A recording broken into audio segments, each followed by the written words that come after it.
Sumpah Pemuda.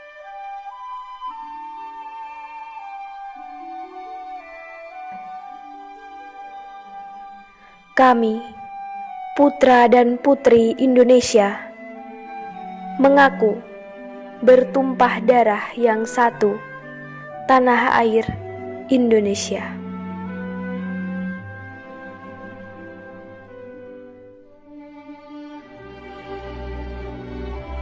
Kami, putra dan putri Indonesia, mengaku berbangsa yang satu, bangsa Indonesia.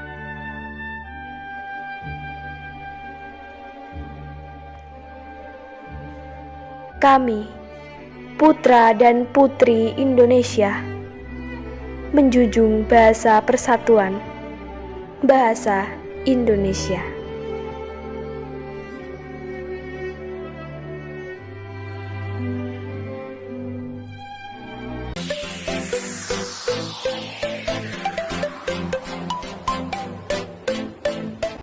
Assalamualaikum warahmatullahi wabarakatuh. Halo semuanya, salam sejahtera untuk kita semua, baik untuk saya maupun untuk Anda yang sedang menonton video ini. Izinkanlah saya untuk memperkenalkan diri. Perkenalkan, nama saya Audia dari kelas Ilmu Komunikasi 3A dengan nomor induk mahasiswa 2101030023. Saya dari Universitas Islam Syekh Yusuf. Video ini akan saya wawancarai atau saya mewawancarai para tokoh tentang informasi Sumpah Pemuda, dan video ini dibuat untuk memenuhi tugas mata kuliah komunikasi antar pribadi atau biasa disebut dengan KAP yang diampuh oleh Bapak Ahmad Haris, SST MIKON. Simak terus ya videonya. Kembali lagi bersama saya Audia. Di sini Audia akan mewawancarai salah satu tokoh masyarakat yang ada di Kampung Bojong Poncol, yaitu perkenalkan namanya ada Bapak Udin. Oke. Hai, malam.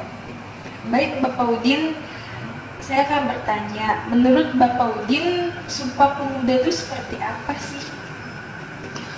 Sumpah Pemuda seperti apa ya?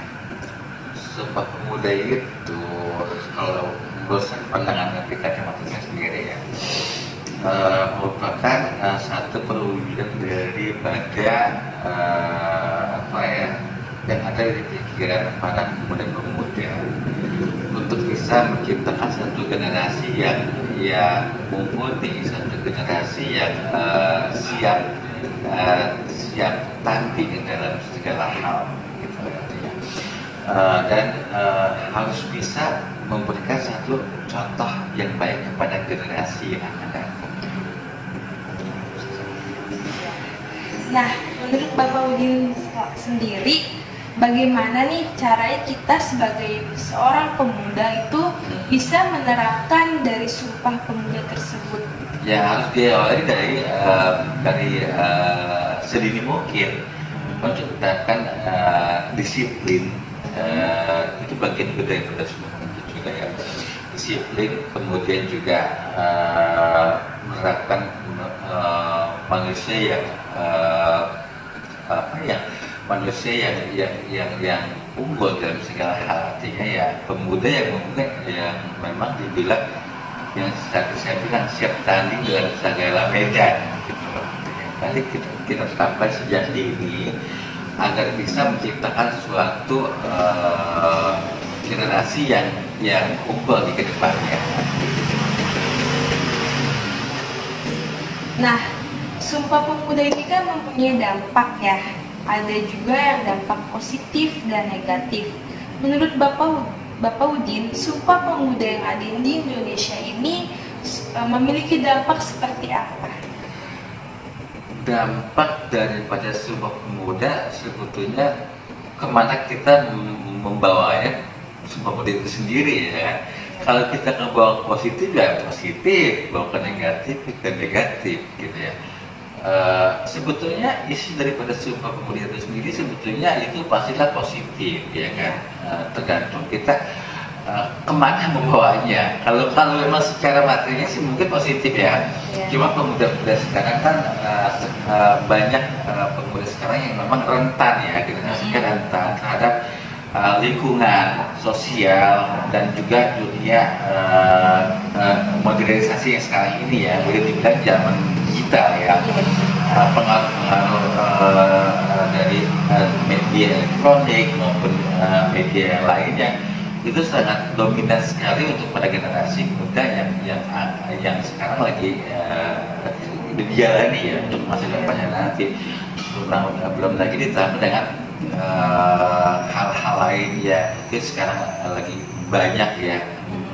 Pemuda sekarang kan kita lebih banyak meniru-niru ya kan, meniru-niru yang orang dewasa lakuin kayak gitu. Apalagi kan muda sekarang saya bilang tadi rentan sekali terhadap dunia sosial ya, terutama media sosial sekarang ini. Tambah lagi juga dengan banyaknya maraknya sekarang, kita nggak bisa nutup telinga nutup mata ya kan, dunia narkoba sekarang juga banyak sekali ya kan. Nah, itu juga lingkungan kita sangat berpengaruh sekali dan sangat potensial sekali, sangat potensial untuk membentuk seseorang untuk menjadi hal mana hal itu yang positif dan negatif, ya kan? Kalau kita dalam lingkungan yang positif, orang-orangnya positif, pastilah kita akan bawa dalam lingkungan yang positif. Tapi kalau memang orang itu dalam lingkungan yang negatif, pasti kan ke negatif. Ya, seperti itu. Jadi tergantung kita kemana mengarahkan Sumpah Pemuda itu sendiri. Mau kita bawa ke negatif atau ke positif? Seperti itu teman-teman jawabannya. Oke. Di era saat ini kan banyak ya para pemuda, apalagi khususnya nih perempuan yang mengikuti gaya ke barat-baratan, ke Korea-Korea gitu. Bagaimana sih kita nih sebagai seorang perempuan agar bisa tidak bisa mengikuti zaman yang kayak ke barat-baratan gitu, Korea-Korea dari segi pakaiannya, terus makanannya, kehidupannya seperti. Sebetulnya menjadi diri sendiri itu lebih bagus ya. Menjadi diri sendiri itu lebih bagus daripada kita meniru-niru yang belum tentu cocok buat kita, gitu kan. Untuk apa sih kita ngikutin gaya hidup ke barat-baratan, ke Korea-Koreaan segala macam, tapi sebetulnya nggak cocok dengan kita, gitu. Jadi kan kesannya aneh gitu ya. Dan kalau menurut saya sih hal seperti ini harus bisa diminimalisir supaya orang tidak salah kaprah. Artinya yang tidak pantas dilakuin tapi dilakuin hanya ikut tren gitu ya kan. Jadi kesannya aneh gitu kan. Kalau emang nggak cocok, dia orangnya hitam gitu kan, tiba-tiba dia rambutnya dibulein, pakai sorot kan aneh kesannya. Benar-benar. Jadi cobalah untuk menjadi diri sendiri gitu. Yang penting dalam hal memikir itu dia positif daripada dia mengikuti gaya hidup orang lain tapi nggak cocok dengan diri dia. Seperti itu. Dan bagaimana caranya, bagaimana sih kehidupan sekarang ini wanita yang meniru kehidupan seperti kebanyakan atau Korea gitu kan ya, sasa aja sih sebenarnya, sasa aja asal memang cocok dengan pribadinya dia. Iya gitu kan. Dia kalau emang seandainya dia nggak cocok ya dia harus bisa berubah mindsetnya dia gitu. Jangan sampai dan sebenarnya salah kaprah gitu. Nah, ada lagi pertanyaan. Bagaimana nih generasi yang semuanya tuh serba digital ya kan, internet. Nah, gimana tuh caranya kita bisa tetap pegang teguh Sumpah Pemuda? Sebetulnya dunia digital di internet itu sangat membantu sekali ya untuk era globalisasi sekarang ini ya kan. Dengan dunia pada sekarang ini dan terutama dalam bidang dunia pendidikan maupun dunia dunia berita yang kita rasakan sekarang ini ya, yang kita informasi maupun juga dari dunia digital ini sangat penting sekali ya kan. Sekarang ini karena kita nggak bisa memikir bahwa surat kabar sekarang kayak koran itu kan udah kalah sekarang sama dunia digital ya kan. Jadi begitu cepatnya informasi yang kita terima dari media digital kayak internet sekarang ya. Terus bagaimana sih kalian menyikapi Sumpah Pemuda itu dengan dunia digital sekarang ya kan? Sebetulnya itu ada satu indikasi ya kan antara isi dari Sumpah Pemuda itu dengan dunia digital itu lebih memudahkan kita sebetulnya, memudahkan kita untuk mengaplikasikan apa yang ada di dalam rumusan Sumpah Pemuda itu sendiri dengan kehidupan kita sehari-hari gitu lah. Kita bisa mengaplikasikannya dengan dunia internet, dengan hal yang kecil. Kita berbagi ilmu dan pengalaman dunia internet dengan teman-teman. Sekarang kan dunia berita cepat banget ya kan? Iya, nyebarnya cepat banget.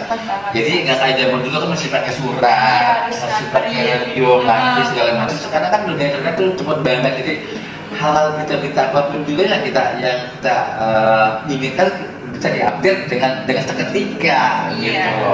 Jadi nggak ada kesulitan sekali buat kita untuk mengaplikasikan isi daripada Sumpah Pemuda itu sendiri dengan dunia digital sekarang gitu. Dan itu sangat membantu sekali untuk dunia pendidikan utama ya saat ini. Saya seperti itu. Cukup. Ada yang mau ditambahkan lagi Bapak Udin? Iya, satu pesan sih buat buat pesan buat para pemuda. Generasi pemuda sekarang ini. Karena saya masa mudanya udah lewat ya. Iya benar. Jadi untuk pesan untuk para pemuda yang mungkin sekarang ini adalah masa transisi ya. Masa pendidikan juga dari remaja ke dewasa gitu kan namanya. Di mana gampang labil di seseorang itu kan seperti itu. Jadi untuk menciptakan suatu pemuda yang kuat, pemuda yang mumpuni, pemuda yang benar-benar unggul dalam segala bidang. Jadi dan juga harus bisa memberikan satu momentum yang baik kepada masyarakat Indonesia khususnya ya kan, juga untuk diri sendiri dan juga untuk negara kalau bisa ya kan gitu kan, dengan seperti itu. Jadi harus bisa menciptakan suatu hal yang positif lah ya buat pemuda. Juga pesan saya pemuda-pemudi Indonesia khususnya ya kan, terus berkarya dan berprestasi, dan juga jangan lupa untuk mengamalkan isi daripada isi Sumpah Pemuda itu sendiri dalam dunia digital sekarang ini. Dan mudah-mudahan semuanya apa yang kita harapkan menjadi berjalan dengan baik. Amin. Terima kasih Bapak Udin atas wawancaranya. Semoga bermanfaat untuk kita semua ya teman-teman. Sama-sama. Assalamualaikum warahmatullahi wabarakatuh. Halo semuanya, kembali lagi bersama saya Audia. Di sini Audia akan mewawancarai salah satu guru dari SMK Kota Tangerang. Nah, perkenalkan namanya Bapak Jamin. Di sini Bapak Jamin akan menjelaskan tentang Sumpah Pemuda. Oke, baik. Menurut Bapak gimana sih Sumpah Pemuda di era sekarang ini?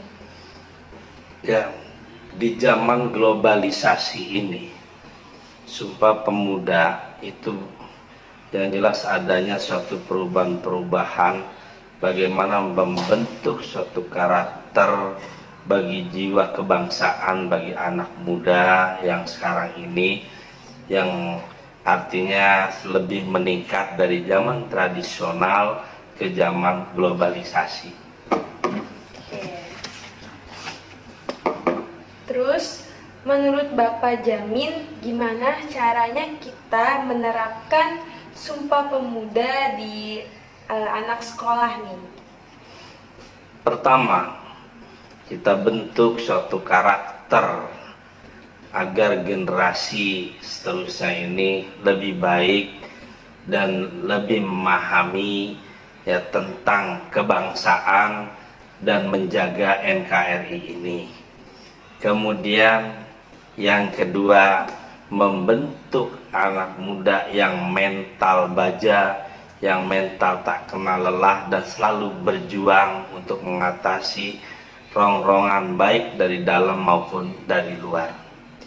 Oke. Baik, kalau gitu apa sih dampak dari Sumpah Pemuda di zaman sekarang ini? Apakah dampaknya positif atau negatif? Gimana menurut Bapak Jamin sendiri? Sebenarnya lebih banyak positifnya dibandingkan negatifnya, karena alhamdulillah para pahlawan yang telah mendahului kita ini dijadikan tonggak, dijadikan pedoman bahwa perjuangan itu adalah tidak mudah membalikan telapak tangan. Menurut Pak Jamin, bagaimana seorang guru menerapkan Sumpah Pemuda? Jadi di dalam proses pembelajaran di tingkat SMK itu lebih mengarah kepada bagaimana pemuda yang mentalnya kuat, yang mentalnya betul-betul tidak lemah. Nah, untuk itu diterapkanlah bagaimana perjuangan itu betapa sulitnya. Nah, itu barangkali dalam penerapannya bagi kami sebagai guru. Oke, menurut Bapak, seperti apakah pemuda yang handal? Pemuda yang handal itu adalah pemuda yang tidak lemah, kuat dalam menghadapi segala apapun di dalam kehidupan ini yang penuh dengan perjuangan. Jadi tanpa mengenal lelah.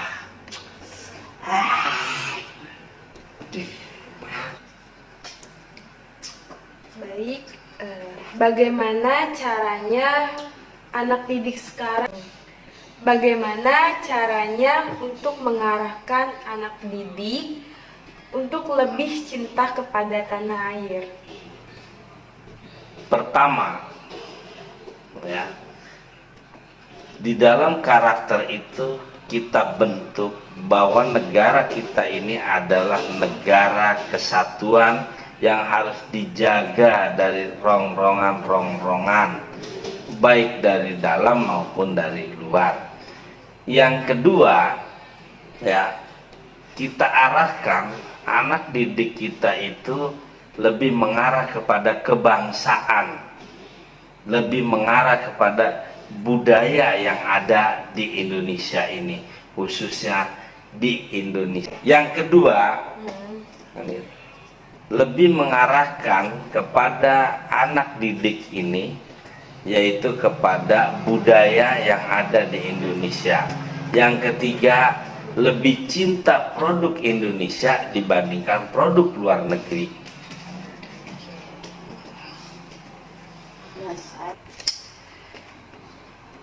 Terima kasih Bapak Jamin atas wawancaranya. Semoga bermanfaat untuk kita semua.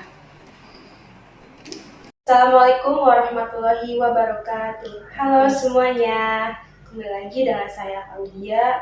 Di sini Audia akan mewawancarai salah satu guru kejuruan di SMK Kota Tangerang. Di sini ada Bu Sartika, salah satu guru kejuruan dari SMK Kota Tangerang.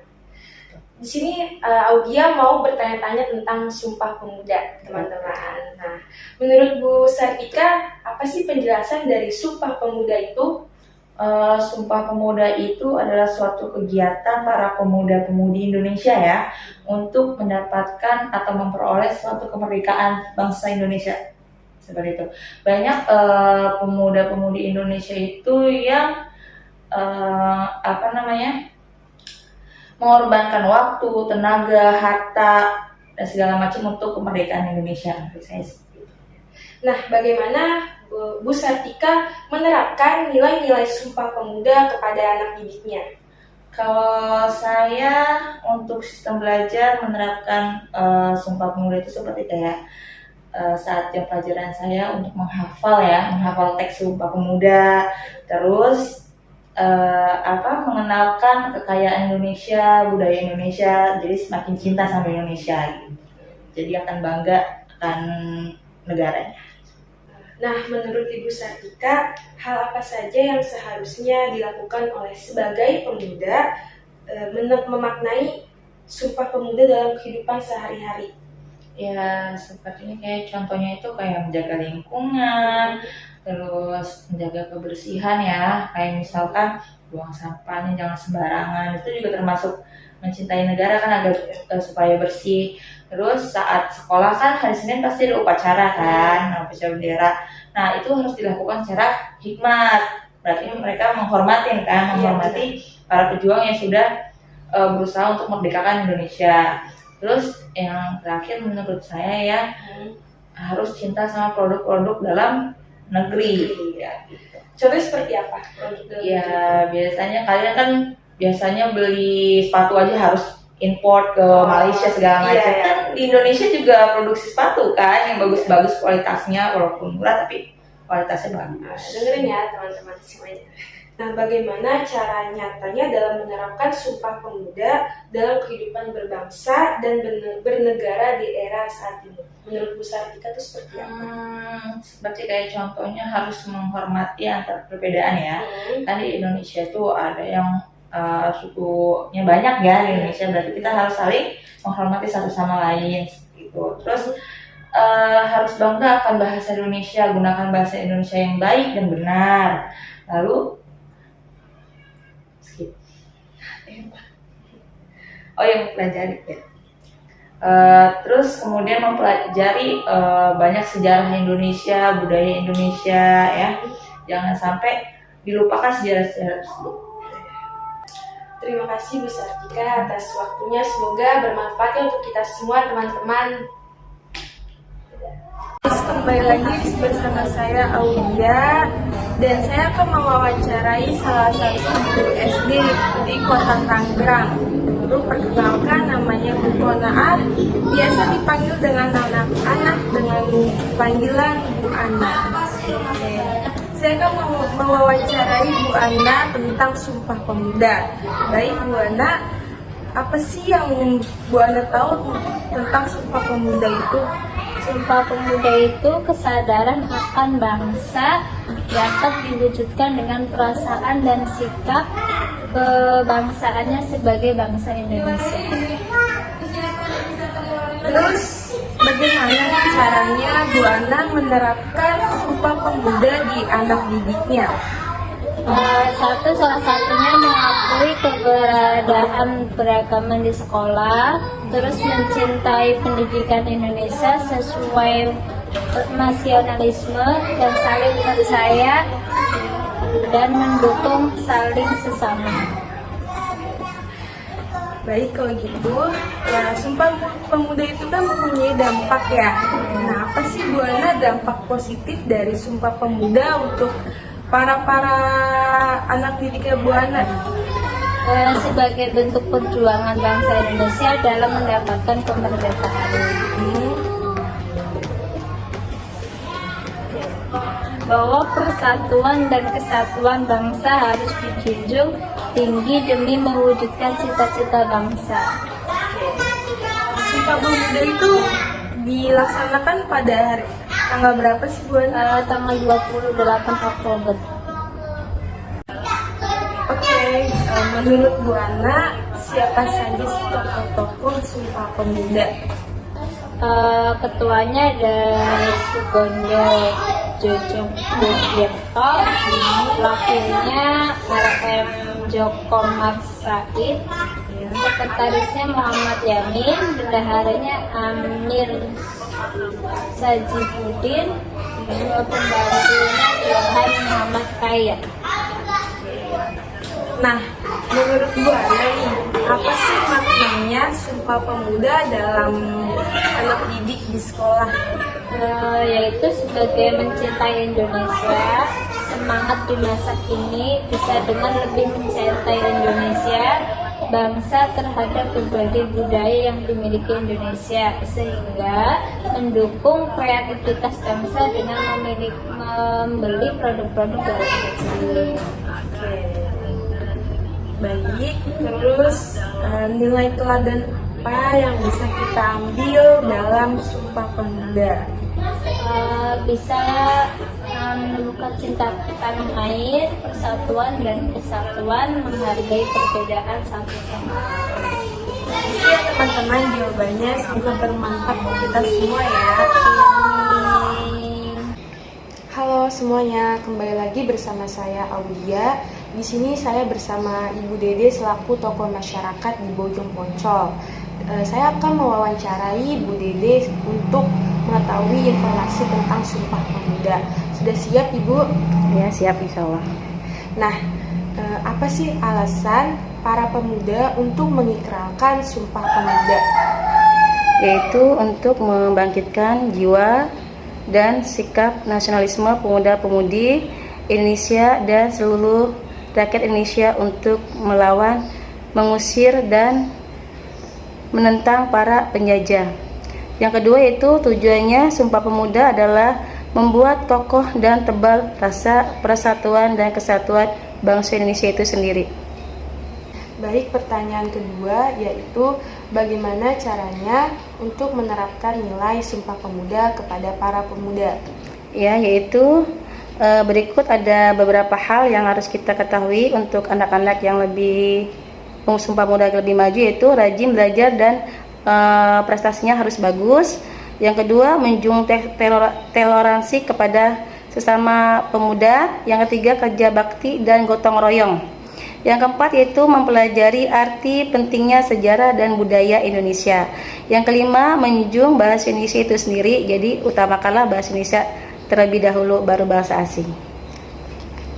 Pertanyaan ketiga yaitu bagaimana peristiwa Sumpah Pemuda yang bisa meningkatkan semangat para pemuda di era saat ini? Yaitu peristiwa Sumpah Pemuda membuat seluruh masyarakat Indonesia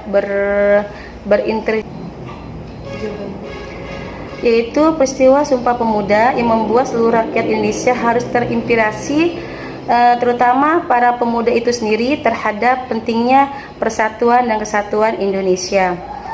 Setelah menjadikan para pemuda itu dapat memiliki semangat dan bersatu agar dapat meraih kemerdekaan Indonesia itu sendiri. Baik, pertanyaan keempat yaitu bagaimana sih caranya Ibu sendiri ini bisa mengamalkan Sumpah Pemuda ke dalam lingkungan masyarakat? Yaitu kita harus ikut kerja bakti, membersihkan lingkungan sekitar rumah atau lingkungan sekitar di RT atau RW kita, ikut menjaga keamanan lingkungan seperti kita mengadakan pos ronda, sekitar menjalin kerjasama yang baik dengan warga masyarakat, mengikuti kegiatan-kegiatan yang ada di lingkungan masyarakat, membersihkan atau membantu mereka agar lebih baik lagi. Oke, pertanyaan selanjutnya yaitu bagaimana sih caranya semangat Sumpah Pemuda bisa kita terapkan di pemuda zaman sekarang? Yaitu kita memberikan kepada seluruh masyarakat Indonesia untuk menjaga rasa nasionalisme atau rasa cinta terhadap bangsa dan tanah air itu sendiri, sehingga cita-cita bangsa dapat tercapai, yaitu kemerdekaan Indonesia sebagai satu kesatuan Indonesia. Baik, pertanyaan yang terakhir nih ya, bagaimana Sumpah Pemuda itu bisa berkaitan dengan beribadah kita? Yaitu Sumpah Pemuda yang berasal dari berbagai suku Indonesia yang mungkin merasa berbeda agama, kaitannya adalah walaupun berbeda agama tetapi tetap satu tujuan, yaitu beribadah kepada Tuhan Yang Maha Esa. Terima kasih Ibu Dede atas wawancaranya, semoga bermanfaat untuk kita semua. Amin. Amin ya rabbal alamin. Halo semuanya, kembali lagi bersama saya Audia. Di sini saya membawa salah satu tokoh yang ada di sekolah gitu ya, yaitu wakil dari organisasi di SMP. Jadi Saya akan mewawancarai salah satu wakil organisasi di SMP, yaitu bernama Dava. Oke, karena beliau itu nggak ada nama panjangnya, jadi kita panggil saja bernama Dava. Dava, siap? Jadi di sini saya akan menanya Dava ya tentang seputar Sumpah Pemuda. Nah, oke. Apa sih yang Dava ketahui tentang inti dari Sumpah Pemuda tersebut? Sesuai dengan nama Sumpah Pemuda, peristiwa ini merupakan sebuah monumen ketika para pemuda Indonesia mengucapkan ikrar bahwa mereka bertanah air satu, berbangsa satu, dan berbahasa satu, yaitu Indonesia. Kayak gitu ya. Jawaban tentang inti dari Sumpah Pemuda yaitu bertanah air satu, berbangsa satu, dan berbahasa yang satu, yaitu Indonesia. Pertanyaan selanjutnya, Dava ini kan dari siswa SMP ya, dari wakil organisasi. Nah, bagaimana sih caranya supaya anak sekolah di SMP ini bisa menerapkan Sumpah Pemudanya di sekolahan? 1. Mendukung persatuan dan kesatuan seluruh sekolah. 2. Mendukung semua program sekolahan sesuai konsep pendidikan. Contohnya seperti apa? Contohnya seperti mengikuti upacara. Ya. 3. Mengakui bahwa kita adalah siswa Indonesia. 4. Memiliki rasa kebanggaan untuk memberikan prestasi bidang pendidikan. Nah, Dava sendiri prestasi dari bidang pendidikannya itu berupa apa? Oh, wakil. Masya Allah, wakil ya, wakil Iya. dari organisasi di siswa SMP. Iya. Selain itu, pernah dapat kayak juara umum gitu ya? Tidak, belum. Oh, belum ya, tapi nanti akan dapat ya. Oke, cukup sekian dan terima kasih Dava atas wawancaranya. Semoga bermanfaat ya untuk teman-teman yang ada di sekolah maupun yang sedang menonton video ini. Iya. Amin. Amin. Cukup sekian, terima kasih. Semoga video ini bermanfaat untuk kita semua agar kita bisa mengetahui makna dan isi dari Sumpah Pemuda tersebut. Saya akhiri, wassalamualaikum warahmatullahi wabarakatuh.